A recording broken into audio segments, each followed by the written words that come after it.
Hello, everybody. Welcome to Beauty and the Burj. Thank you so much, Hanné, for joining me. Thank you for having me. So, if you guys don't know, Hanné is the founder and creative director of Dunesi.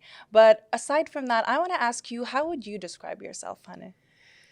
Ooh, I am ambitious businesswoman, creative person who is also a boy mom and a dog mom, and a keen paddle beginner. I love it. Okay, I love that. That's actually a really good way to describe yourself. Where do you usually go for paddle? So I've only literally just got into it. I Okay. used to play a little bit of tennis, and then I tried paddle a couple of times, and I couldn't take it seriously. Really? I found it was like something fun for the beach or something. But now I've been sold like many other people. You become this is the last step to being a bona fide Dubai resident, I feel I like. think so. You've Yeah, made true. it. I'll be on those WhatsApps for paddle Right? very soon. Yeah. Oh my gosh, especially winter's coming up. I think Yeah, that's their the season. thing. I love whatever I do. I prefer to do it outdoors. Yeah. So yeah, I'm waiting for the weather to cool down a little I bit. love that. Would you ever do you see yourself going to Qudra usually? Yes. Yeah? Yes. Oh Yeah. my God, I'm the same. I have 2 dogs, and they're my excuse to escape to the I desert. love it. There's even going to be an event for dogs called Wolfstock, so you could even take your 2 No babies way. there. I'll be there for babe. sure. I got you. So we met through Mona, who obviously sent me your fabulous collections. I posted, I wore it, and so many people complimented me, by the way. It was my first time rocking a denim on denim. Oh, And I thank you. think one of the first things people think of when you think of denim on denim is that iconic Britney and Justin moment, right? On the Yeah, red carpet. yeah, So exactly. I was like, finally, I get to have the moment. We're rocking the shoes right now. And I wanted to thank you for that. That was really, really You kind rocked of it. you. Absolutely. Thank You you. looked But amazing. before I really get into what led you to fashion and with Dunesi and bringing that here in Dubai and globally, I wanted to ask you,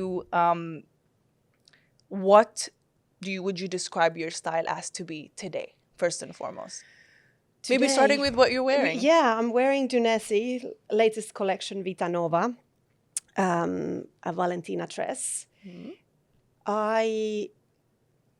I change my style. I feel like I change my style often, but then I hear that, oh, that's so you. You've always worn that kind of style. So I guess the changes are not big enough for other people to notice. But I feel like the steady things that I tend to go for are long dresses. Very, like we said earlier, very not many prints, denim whenever I get a chance, and something that is stylish or elegant. Always first how it looks rather than how comfortable I am. Like, I love Like that. flying in jeans. I don't. For me, fashion is not about the comfort. It's obviously it's better if you're comfortable in what you're wearing, but I don't wear something because it's comfortable if it doesn't look good. I love it. That's true passion for fashion. Yes. Honestly. Yeah. So I'm wearing Dunesi too, by the way. So we have here a piece that's a little bit see-through. I've paired it with the denim heels that you sent me the first time. Could you tell us a little bit about this piece? So I always, every style, every dress, I name them after women that I know. Oh, wow. And then until then, I was able to avoid naming a dress after myself. Is it? But this one, you're actually wearing I'm the wearing the Hanné Hanné? dress. Oh Yeah. my gosh. Because I feel it's very me. I love white and gray. Gray is my favorite color. Is it? Love a little bit of sheer, but not too much. And kind of like the sculpted. And then if there's a little interesting detail, it's always a bonus. I love it. So It's the like zippers. it gives me what I love about your designs is it feels like it's classic, but it has that edge somewhere. There's a twang of detail that you add that takes it to another level where it can be worn in day to day, but it can also be styled in a really couture way. Yes. So I love that. But who were your earlier fashion inspirations? Like who was the earliest? Like Since I've started kind of been interested in fashion. I've always been interested in clothes and style. Yeah. But then fashion came maybe later. But I was living in London and I was just following anything that Kate Moss did. Anything she wore, anything she attended, anything she did. At that time, she launched a collection with Topshop. Oh my God. And her rock chic style, I was just in love with. It was Everything the what she was moment. doing. Yeah, exactly. Right? And now, obviously, we're all older, even Kate, and her style has changed a little bit, but she's still that rock chick. Yeah, you can still see bits of it. I Yeah. think you could never take that out of her. That's become her what she's known for, if you will. Yeah. How would your friends describe your style? Because you say that they always say like, "Oh, this is so very you." Yeah. Like, how do they describe your style based on depend and because you defined it a different way, but I want to know. Yeah, what they exactly. I'm not sure how they would say. They always comment like, "Oh, of course your shoes are matching your hairband," or "Of course you're doing this," or that. Sometimes even not knowing, I think my friends always comment on that I look more put together than the rest of the group. I love it. And there's always intention behind every single piece you put on. Exactly. I yeah. do see that. I do Yeah. see that. I want to take you all the way back now, your background. You mentioned that you've lived in London. You have a background in business. How do you go from that to starting Dunesi? Can you walk me through that entire journey? My entire journey. I have to say that since I was in high school, for proms and any weddings or whatever I was attending, like an occasion, I always either had a dress made, or bought a dress and had it modified. Really? So I always had a vision what I wanted to wear, and I couldn't find it in the shops. So so since teenager, I was always designing dresses for myself, basically. It came so naturally to you. Yeah, Wow. yeah, exactly. And then I don't know how to draw, so I thought, okay, I can't be a fashion designer. I can't be in the creative field. I don't know how to paint and draw, and I wanted to do something creative, but I felt like I was lacking skills, and I thought maybe studying business will be. I can end up doing anything. Right. So I studied business in the UK, left Finland to university in the UK, ended up in telecoms, worked in telecoms for many years.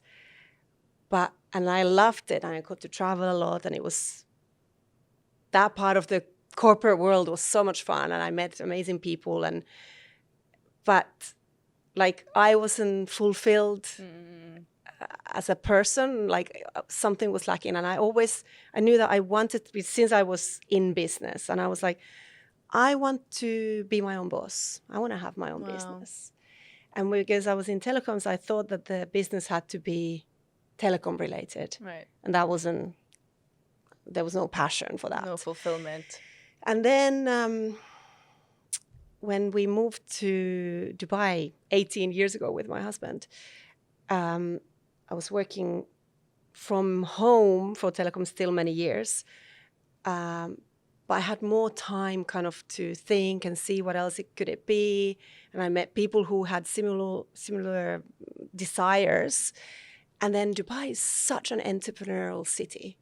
There's so much this kind of buzzing energy, and every other person is having a side hustle or starting their own business or running a successful business. And I just felt like, now is the time. Now this is the place. And I started a beach brand with a friend or somebody I knew, and we started making personalized towels and beach bags. Oh wow! It was a scary jump, leaving a really well-paid, successful corporate job, and For jumping years, to, right? How long were you in that? I was 12 years in telecoms. Wow. Yeah, it was, and then I don't know. It just came naturally, and I think what was easy was because I had been working for startups and bigger corporations, that I understood business. And a lot of creative people, they have amazing ideas, and but they don't know how to sell the product or That's how true. to put together a business and run it as a business instead of chaos. So I think that really helped me. And then our towel business grew quite a lot, and we wanted to add more products. And there's like, should we do a beach dress to go with the beach towels and the beach bags? Ooh. And we made these dresses, just one style, and we sold out in 2 days. Wow. And I was like, whoa, wow, this is exciting. And when was this? This was in Dubai, right? This was in Dubai in 2017, around that time. I imagine there weren't that many local brands as much as there is now, Yeah, right? exactly. Wow. Yeah, there weren't that many. And this resort wear was really happening in Dubai. And so our business, our brand was growing. The towels were going really well. And the clothing, kaftans and dresses was growing. And then suddenly we didn't know what the brand was about. We were like, are we a towel business that does almost like wholesale business, or do we make like small edition kaftans or casual day to evening resort wear dresses? Like what category are we in? Who are we? Exactly. And then as business partners, we had strong favorites. So I really loved doing the clothing side, and my business partner enjoyed the volume business of the towels. So we split. We separated, and I left with the clothing side of things and rebranded it as Dunesi. And Nice. and then when I that was 2019, and I wanted to make it sustainable. I was like, okay, if I'm producing stuff for this planet, it needs to be sustainable. And this was 6 years ago, and the market was not ready. The industry was not ready. There were no sustainable fabrics. They were super expensive. Nobody wanted to pay extra for it. It was just, so I was like, okay, I'll try whenever I can find sustainable fabric. Otherwise, I make very small quantities. And resort wear was still going really well. I had stock in 6 countries. Wow. Retailers, Maldives, Spain, everywhere. And it was going so well, but I wasn't, like, my heart wasn't in it. Like, Still, I had this conflict that this is not what I wanted to do. Like, I wanted to, like, things that I would produce to be on this planet would not hurt the planet. And it was kind of like, I was selling, it was going well, and I was selling stuff that I didn't want to sell. And it wasn't and aligning with you. Yeah, exactly. It was. I was really struggling. And then COVID came, and it gave me the excuse to pause, stop. I thought I stopped. And I was like, I don't feel good hustling and pushing. Nobody needs another dress. And we're going through something weird in this world. And I don't know if people have family members still alive. I don't know if they still have a salary coming in. I don't want to be selling dresses. So I stopped. But then I kept being pulled into fashion. I volunteered at Thrift for Good. I was asked to buy somebody's brand. I was asked to join forces with somebody and start something. And then I was like, I kind of want to go back, but not with somebody, not working for somebody else or whatever. And then I was like, I'm just going to restart Dunesi and make sure that it is sustainable. And if it's not, then I'm not doing it. It's incredible. And it's been, and this was 2003, 2 years ago almost, yeah. 2.5 years ago. Since then it's been super easy because my direction is clear.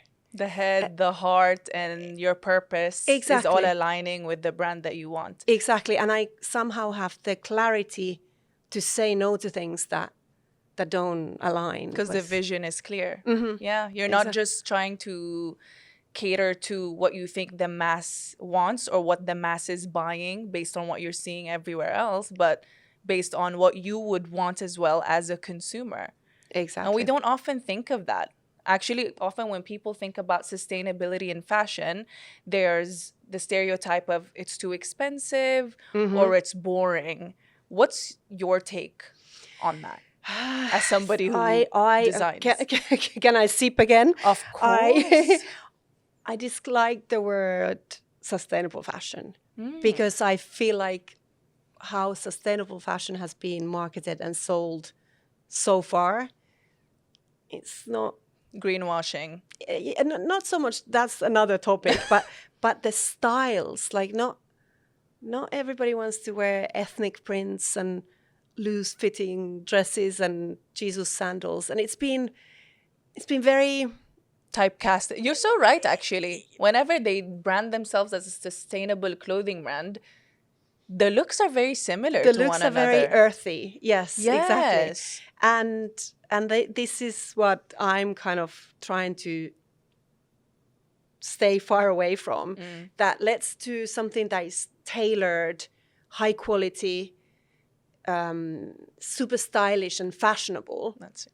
but sustainable. Again, that Can is we what find I another word? conscious. Conscious, You yeah, used the exactly, word conscious, exactly. I think, Conscious, before, right? yes. Conscious clothing. Conscious is better, and just something that doesn't hurt the planet. And I think that very much, labeling is one thing, but I think referring to your brand as that, it really aligns because I, read up about you behind the scenes and I found that you also work with a lot of women and you make sure that you source your fabrics in a way that really is, for lack of a better term at the moment, sustainable. Exactly.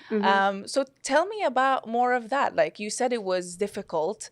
What is the process like of ensuring that what I have on right now is sourced ethically and is made consciously? It's difficult. Yeah, it's so the denim collection that I did, that was easy because it was all upcycled denim. So it was pre-loved secondhand jeans mostly. And then you know that this is something that would have been thrown away, ended up in a landfill, but is now being reused and given a second life. But on new unused fabrics, it was a struggle, and I experimented with eucalyptus fabric and banana leaf fabric and all these fabrics that are made from materials organically, but they work for certain type of clothing, like bamboo t-shirts, I think are amazing and feel really good. But I wanted to go more towards the evening looks, and these fabrics just don't. That's true. The feel of it doesn't go with the evening looks. But I then found some kind of, I guess, brokers in Europe who buy the leftover stocks from, for example, Italian fabric factories. Or so normally, if let's say Gucci orders a fabric and the fabric factory dyes it for them to a certain shade, and sometimes the dyeing process goes wrong. So that fabric, imagine, often beforehand used to be burnt because Gucci didn't want it. The factory didn't have space to store it or whatever. So they just had to get rid of it and make a new one for Gucci. My gosh. So not just Gucci, any brand. And I'm not blaming the brands. This is more just how the process has been. Yeah. It's ruined. Let's get rid of it. So it hasn't been very conscious. No. Might we add? No, exactly. So I now have found these brokers who buy these fabrics. Some of them are, they can even tell which brand it was made for. Wow. And some are unknown. Okay. But there are high quality fabrics that I can definitely tell that somebody else didn't want. And now Dunesi wants them. Crazy.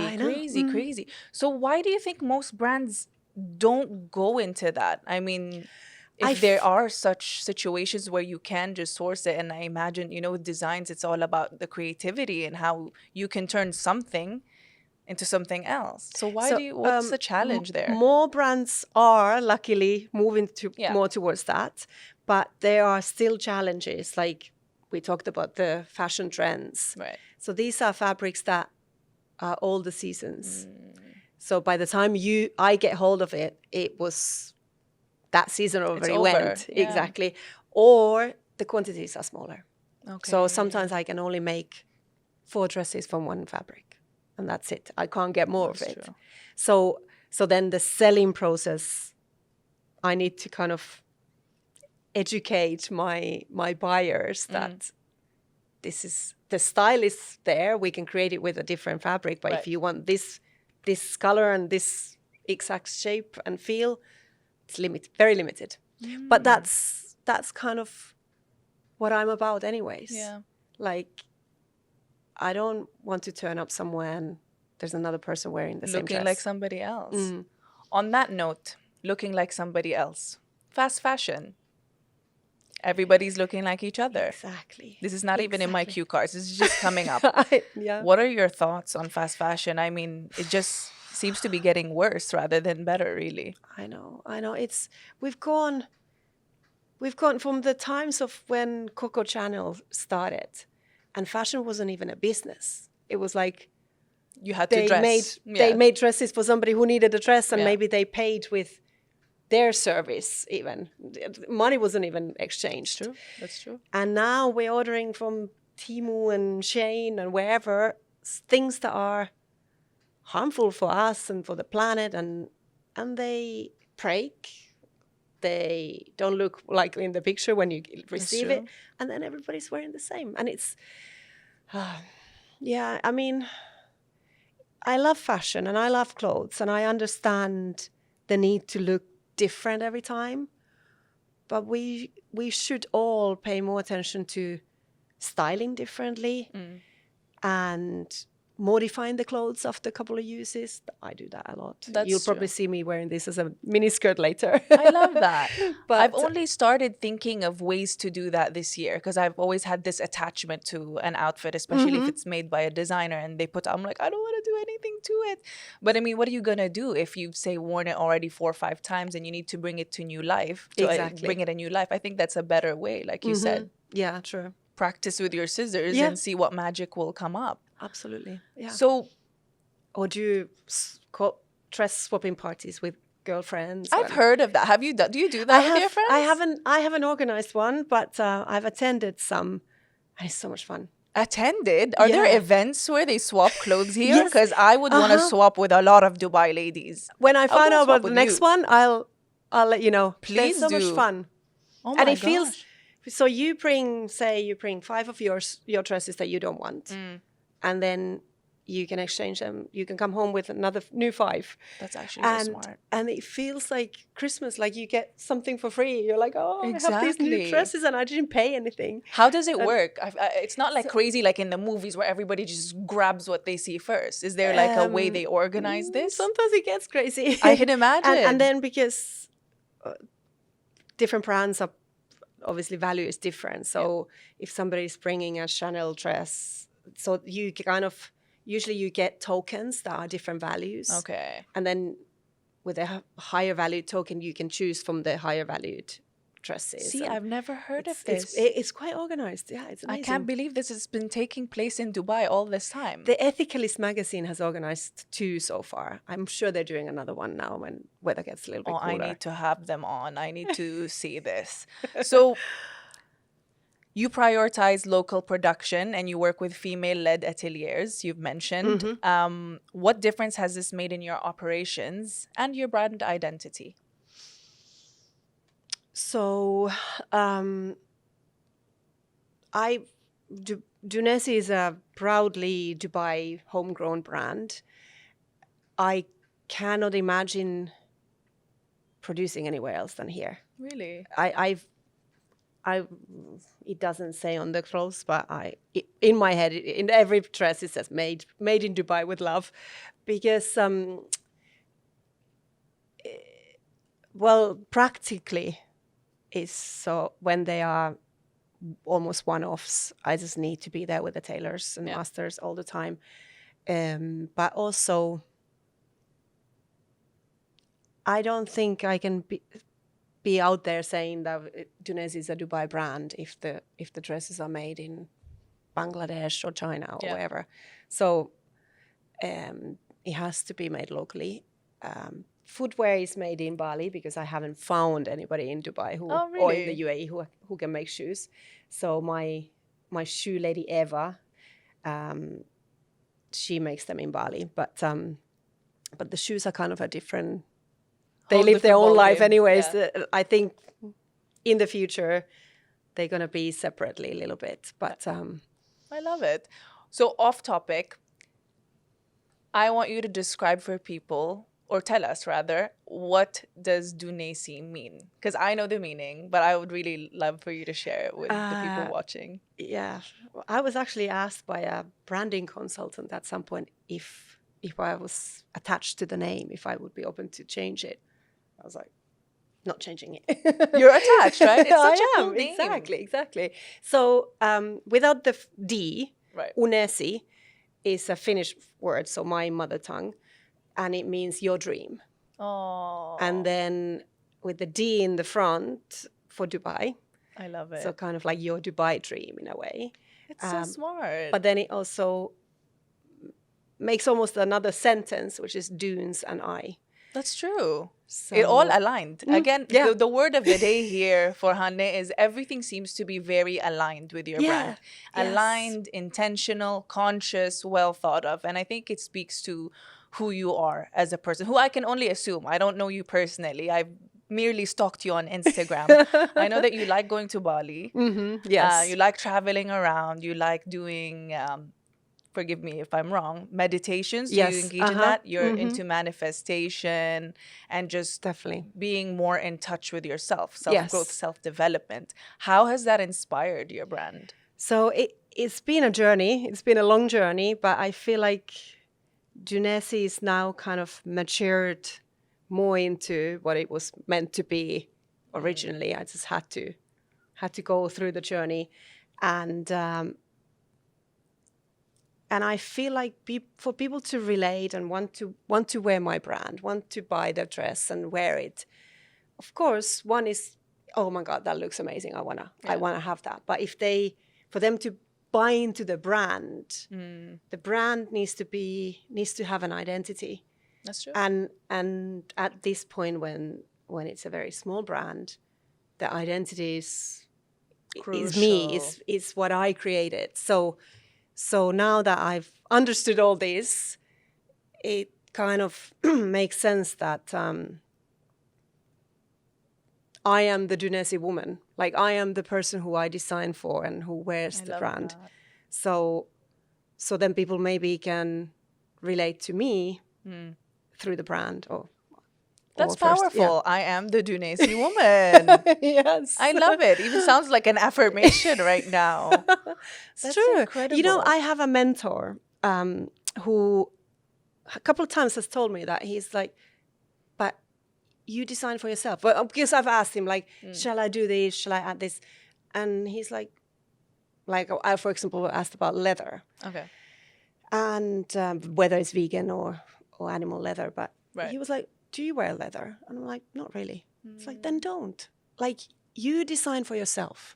And then it will be authentic.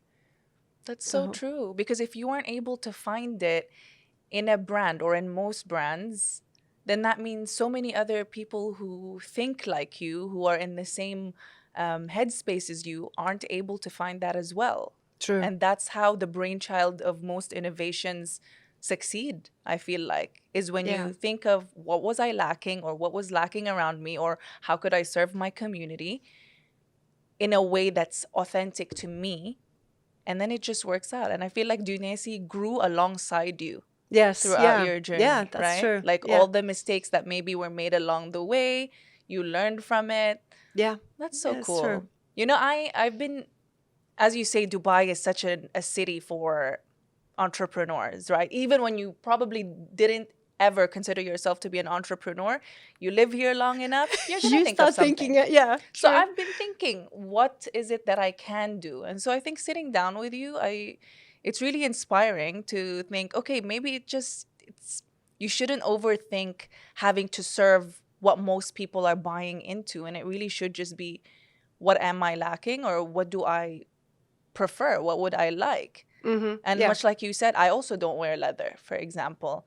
And if I had the choice, I would not like to just wear clothing one time and then be done with it. If I had Yeah. the skills, so we put all these limitations on ourselves when Yeah. really there's always a solution. That's right? true. Yeah, yeah, yeah. And once you start, for example, the modifications of clothes, once you start, it becomes so much easier than you thought. Like wherever I've lived, almost before finding a dentist, I find a good tailor. No way. So Wait, what makes a good tailor? Because I'm also on the hunt for a good tailor. They're quite pricey here. I'm not gonna lie to you. The good ones are pricey, and the good ones get really busy, and They get busy. your work gets delayed. A good tailor is somebody who speaks English. That's a good one. It's a good start. Or maybe I should learn Hindi or Sri Lankan. It will add to our. I speak Tagalog, so there are some tailors that speak Tagalog, so that comes in handy a little bit. Exactly, yeah. But what do I lack? I lack the being able to define what I'm trying to say. So you would have the knowledge of, hey, I don't know, how do you define things? Yeah, the vocabulary for the fashion. But I'm like, I need it to look like this. And I just show pictures, and then sometimes it doesn't really go the exact way you want. Because I don't know what I'm talking about. What is a pleat? What are you talking? Yeah, I don't know how to describe it. That's true, yeah. You know? It's tricky. So they, ideally you speak a bit of their language, ideally they speak a bit of yours, and then you just see from there, right? Yeah, if they can bring your idea to life. True. But now I obviously have my team in the atelier, and I feel like they know me. How they lush. know my style now. And even if sketches is unclear or something, they come and ask like, are you sure it's like this? Because normally we do, for Dunesi, we do like this. Oh, they're telling you now. And then I was like, yeah, not like that. And then I understand that the sketch is misleading or whatever. I love it. So I guess good tailor is somebody who knows your style, knows what you always want. Yeah. And that also starts with really how clear you are on the brand, which I think you can build up along the way, but then at some point you will fixate on that. Yeah. God. True. So, Dunesi, what is your next Unesi? Did I say that right? Very good. That's right. What is your next Unesi for Dunesi, let's say in the next 5 years?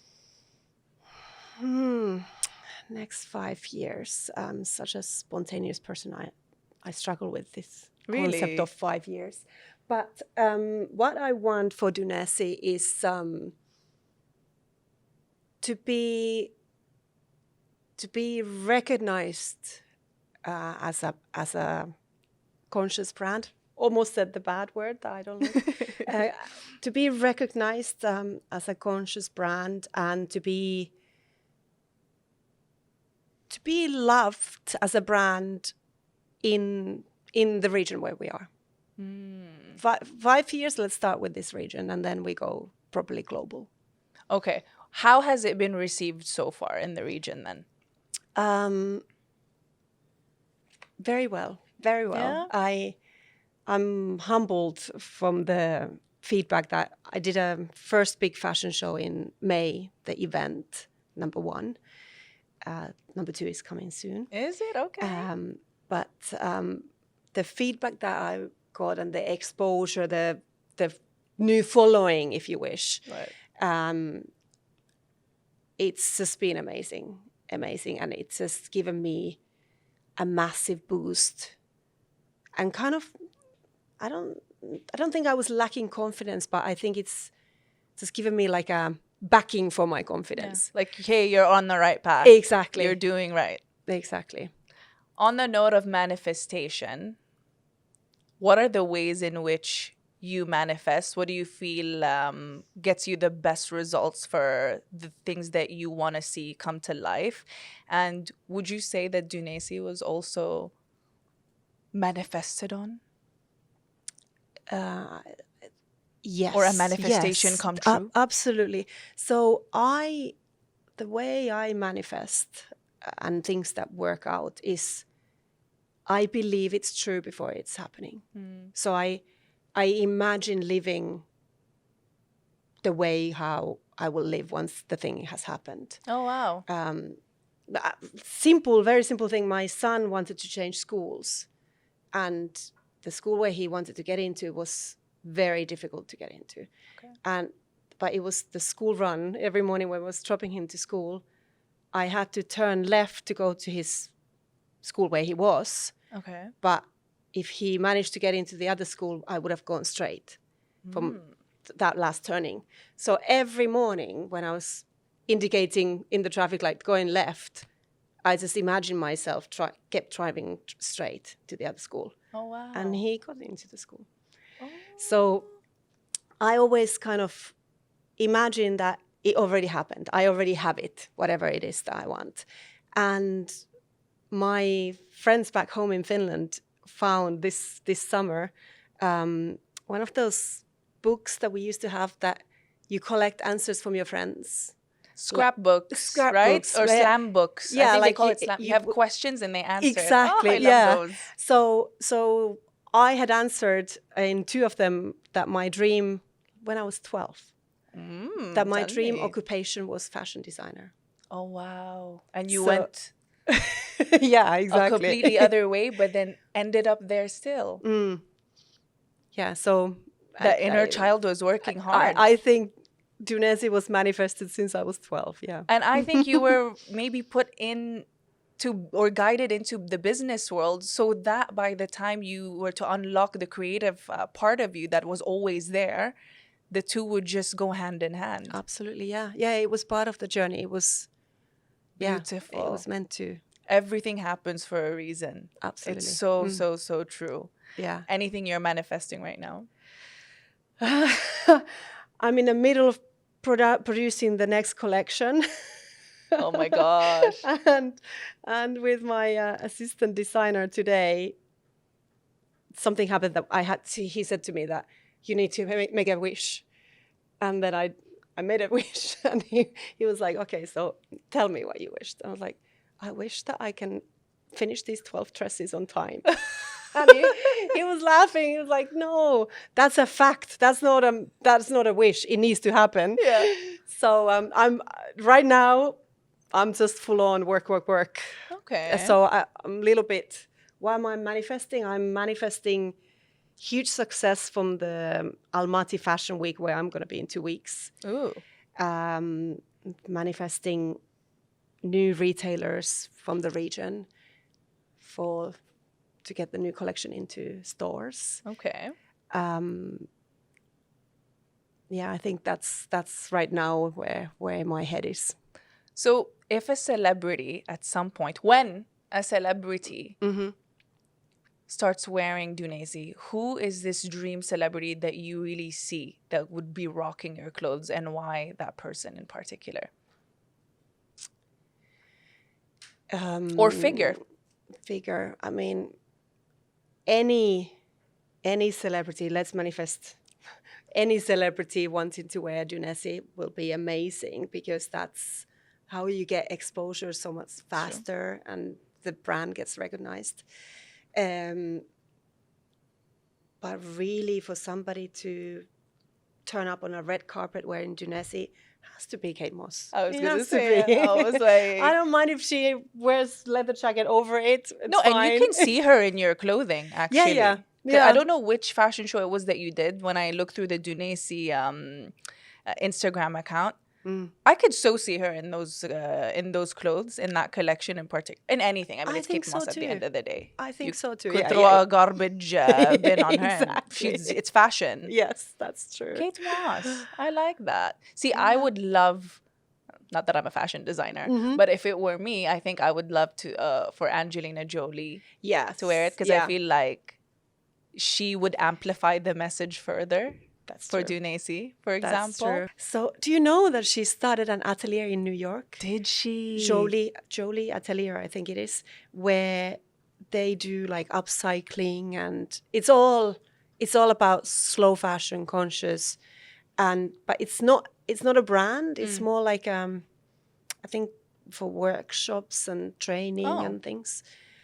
Like limited pieces, or like she's educating kind of young designers sort of a thing? I'm not sure how, because when it was launched, I looked at it, but it was unclear whether it was that brands can produce there, or if tailors and makers can go and learn new skills. I'm gonna check this out. But do you see what I mean? Like, Yeah, I but didn't even know you were that. right, But exactly. yeah, no, you'd imagine somebody like her, because it speaks out for itself. Like, her brand is and has always been consistent with her morals as a human. Absolutely, And I think when I see that in a brand or in a designer or just any entrepreneur, that's what grabs my attention first. And second, that's what makes me want to root for them. Yes. So that's why I was like, I have to have Hanné on here, because I feel like your ethics, you're using something that you're passionate about, but something that a lot of people are also passionate about, which is fashion.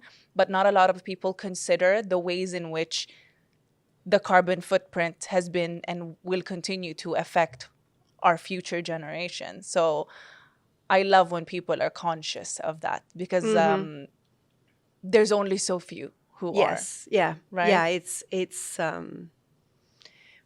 people are getting more aware, and there needs to be a lot more education and talks about the dark side of fashion. But I'm shocked how many people, when I talk to, they have no idea a lot of the harmful facts parts. and figures.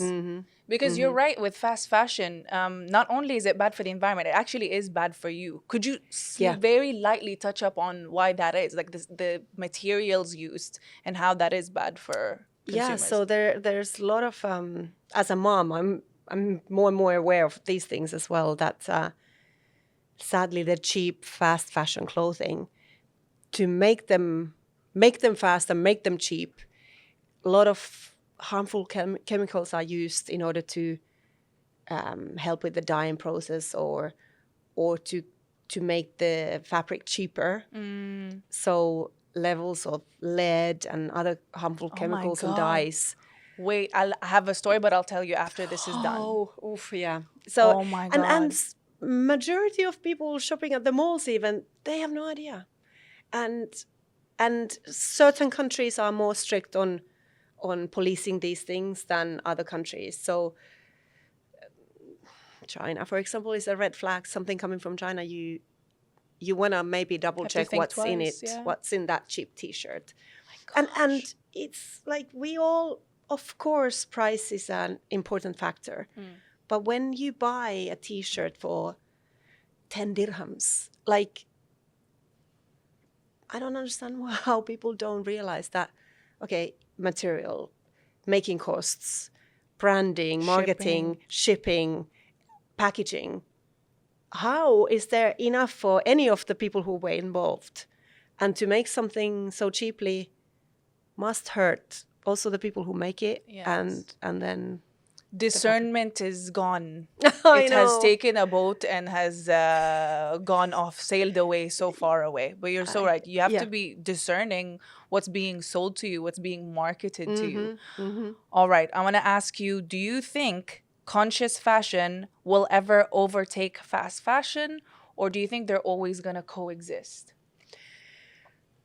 This is one that it's my dream that one day we're not talking about sustainable fashion, because all fashion is sustainable. And with that goes that fast fashion is not there anymore. Let's take steps back, and let's buy less, let's wear and rewear, and kind of like put regulations in place and programs in place where also fashion can be stylishly more circular. I'm not a thrifter myself. I can do the swap parties with women like me, for example, but I don't go to like secondhand markets or things like that. And that's not the only way. There are a lot of other ways to brands can start taking back used clothes and true, use them actually. for something. Yeah. So we're moving to the right direction. We just need to Collectively go there stay on that together. path and make it maybe a little bit faster, and kind of brands and manufacturers need to change, but also consumers need to change. Because I feel like the general consensus that people have is the cost, right? That's usually what people start off with. And then if they do want something that is trendy, because the seasons have reduced quite a bit, right? It's not like, I feel like, what is the timeline of a season even now in fast fashion? Oh my God. It's every 2 weeks, every 3 exactly. weeks. It's insane. And so when people are being sold the idea of to fit in or to get a certain place, you have to look like everybody else that dresses this way. And then, but to dress that way, you have to bear the cost on your own, which is here's an option for you, here's an option for you. It's a cheap way to look like You know how what I everybody mean? wants to look this week. Yeah, but like you said, there are so many ways. Like the clothes swapping, didn't know that existed here. I think people could do that with their own friends. If you're into thrifting, I dabble in it a bit sometimes. Yeah. You could do that. Experiment with scissors Yes. before you take it to the tailors if that costs a little too much. So like you said, there are really more than one way to reduce your carbon footprint and still have fun with fashion without breaking the bank. Absolutely. Yeah, Right? exactly. Yeah. So what advice would you give new fashion entrepreneurs who want to build a conscious clothing brand? What advice? So I used to teach business basics to future fashion entrepreneurs. So yeah, learn the business basics, but also find your why, find your passion or direction, and then stick to it. Be authentic and be kind of unique in a way that what is it that you want to do. I know we creative people, we just want to create, but make sure that what you're creating comes with a philosophy that you then stick to, because I think it comes through in a brand. Like one brand that I admire at the moment who's doing it really well is Jacquemus, because everything what they do, their campaigns, their social media, their shows, their clothes, they're just so on point, on brand. It's just so.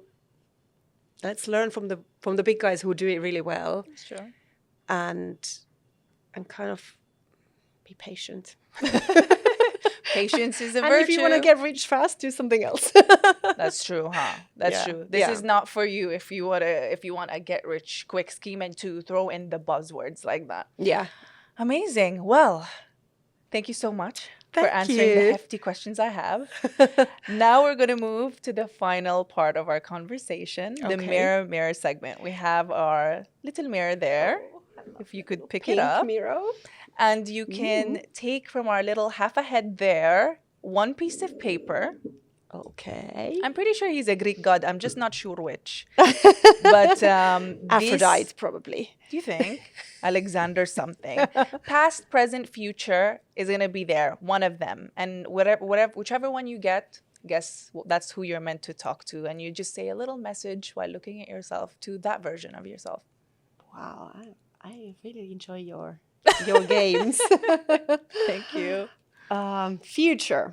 Oh, okay. Future Hanné. Hey, me. Well done, you. Well done for being patient, which sometimes I'm not, and for being a true Finnish person with a lot of. We have this word that is called sisu. Okay, what does that mean? Sisu is something that Finnish people have in them, that persistence, like unreal persistence. Beautiful. So that's where my Finnishness comes through. So well done for the patience and sisu and trying and trying and trying and learning and evolving and making it this far. Beautiful. Thank you so much, Hanné. It's been a pleasure. Thank you. I've loved talking to you.